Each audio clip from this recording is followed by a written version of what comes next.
The blast that killed the bomber in Stockholm last Saturday was the first suicide attack in Sweden's history. It followed an initial blast that destroyed a car about 15 minutes earlier. This is the man Swedish authorities believe carried out both attacks, killing himself and wounding 2 others. They identify him as Taimour Abdulwahab, a Swedish citizen who lived for the past 10 years in Britain.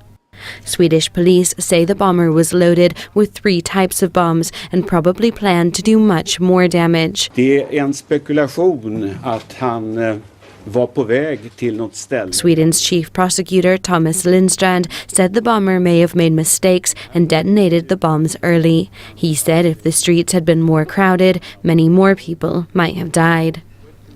British authorities say Abdulwahab lived in Luton, north of London, with his wife and 3 children. Investigators say he studied sports therapy at this British university until 2004, and 2 years later he began attending a mosque in Luton. Farasat Latif is secretary at the Luton Islamic Centre.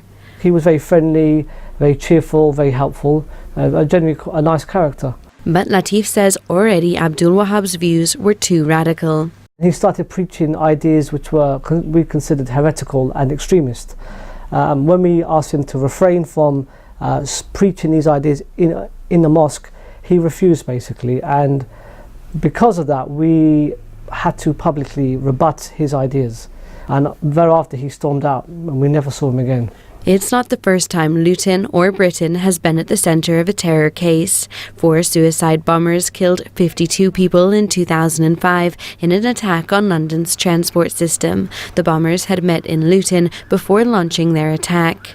And only last year, a Britain-based Nigerian student, Umar Farouk Abdul Mutalab, allegedly tried to blow up a US-bound flight. Robin Simcox from the Centre for Social Cohesion in London says it's no surprise that Sweden's attack has its own links to Britain. It seems, as so often, when a terrorist attack or attempted terrorist attack takes place in Europe, the links to Britain inevitably appear, and it appears as if this is no exception. But security experts say it's unlikely that Abdulwahab worked alone. Now investigators are trying to determine if he was part of a small Britain-based group or a much larger international organisation like Al-Qaeda. Sayla Hennessy for VOA News, London.